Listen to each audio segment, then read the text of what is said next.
Our next topic is navigating around workplace politics. It's an unusual topic, but I think it's a good one.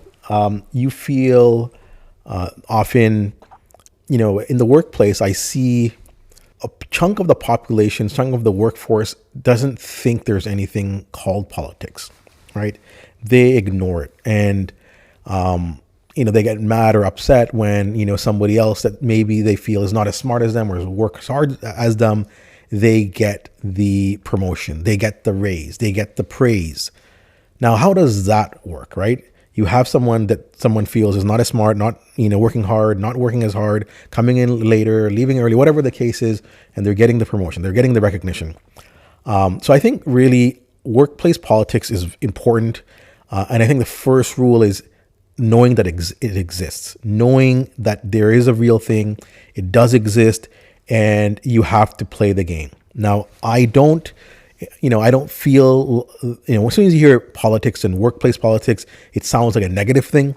That's not the way I look at it, and that's not the way you should look at it either, if that's the way you think. I think the better way to look at workplace politics is the fact that it does exist and use it to your advantage, right? I don't want people to think that the only benefit to politics or workplace politics, and we can call it like workplace or campaigning, right? Maybe it's all the same thing, right? It's all relating to politics and playing your cards and making people feel the value. I think what you should do is know that it exists. There is something called perception. And what I've learned in my life, in my corporate life, and in life in general, perception is probably more important than reality. And if it's not more important, it's definitely equally as important, right? Some people are just looking at the facts or looking at the reality, totally ignoring perception, right? But I think one of the major rules of life is perception exists. Everyone uses a perception, right? Everyone judges. You judge, right? You might think that so-and-so is judging. Well, you're just judging them for thinking that, I think the reality is everyone judges. That's the reality of life. Everyone judges. Everyone has perception, uses perception. Human beings rely on perception, right? They have to assess, is this person a threat? Are they dangerous? Are they doing something that's going to hurt me or, take advantage of me? We're using perception at all times. So why should others not use it too? Why should it not also exist in workplace politics? Why shouldn't your boss look at things, right? So note that workplace politics exist, accept it, and move on. Move on meaning use it to your advantage. Workplace politics, or politics in general, doesn't mean that for me to get ahead, you have to be down. That's not the way I look at workplace politics. I look at workplace politics as I am doing these things literally, right? And this is the perception that I have. I'm going to work on my perception, not so I can, sabotage somebody else. I want to be rewarded. I want to be rewarded for my contributions. I want to make sure that everyone knows what I'm doing. I'm not going to work for charity, right? I'm going to work to provide food on the table, feed my kids, feed my wife, feed my family. My wife does work as well, but I'm there to provide. I'm not there. If they didn't pay me, I wouldn't be going to work, right? Period. And most people are probably on the same boat. Tell me, who would actually go to their job if they didn't pay them, right? So you're doing it because of compensation. And maybe it's not the only factor, but if people didn't pay you, you're not going to work, period. So, and if people paid you $20,000 less than what you think you can get in the market, you're not going to the job. I know you won't. Maybe you might not be, maybe you're at a job and you start realizing that other people, are getting raises and you're not, and your company's not keeping up. I've seen cases where people have been lazy to look for another job or approach their bosses or convince them. I've seen that happen. However, I think the reality is if you realize that, if the situation is you're making $20K less, $30K less, 10% less, 20% less than the market value, you're probably not going to stay at that job.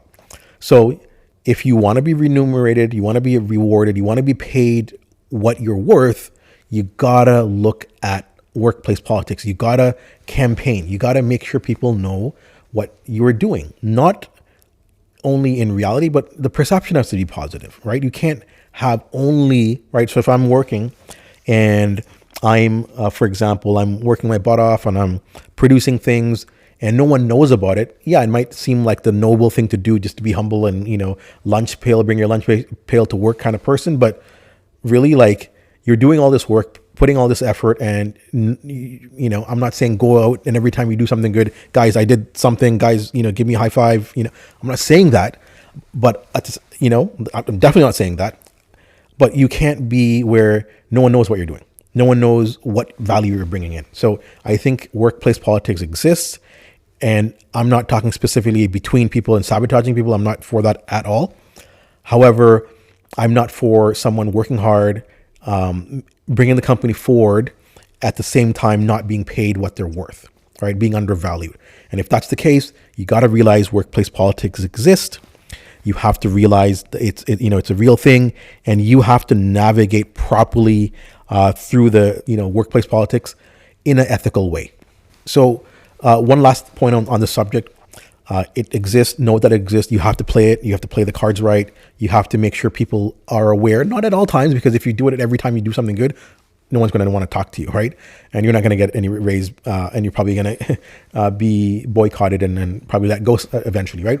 So, you don't want to do it at all times, but make sure, in a monthly basis, even weekly basis sometimes, plant the seed. It doesn't have to be so obvious and so loud and everyone celebrate me and bring me a cake.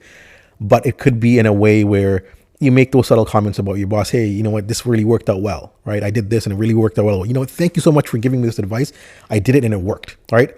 Now, maybe there was no advice they gave you, or maybe the advice was 2 years ago, and it sounds more of a humble thing to praise your boss or somebody else that's evaluating you.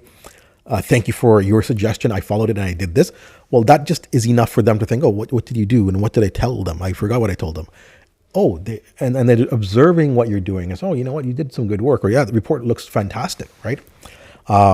So you do have to make those efforts in making sure people understand what you're doing, your contributions, sometimes subtly, sometimes a bit more emphatically. Sometimes you have to, if somebody else is taking credit, make sure that you get your own. It doesn't have to make the other person look good. And remember, people love to hang themselves. Give them rope, they'll hang themselves, right? So, if someone is playing dirty politics on you, you don't have to do much. Let them say a lot and they're going to hang themselves.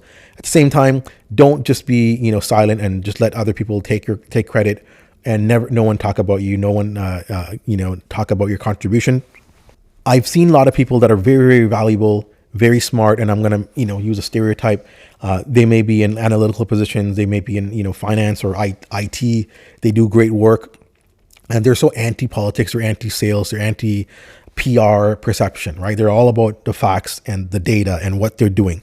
But you know what? That's not the way people look at you. Even your boss, if they're in IT, everyone has feelings, everyone has emotions, everyone, has senses. And if you're just fixing problems, moving on to the next thing, fixing problems, moving on to the next thing, and not letting people know, for many reasons, it's not always for selfish reasons and, hey, I need my praise, but it's also for people communications. It's for the company morale to know that I fixed this. Okay, things are going to be better now. We're moving forward. We solved this problem. We've made this system better.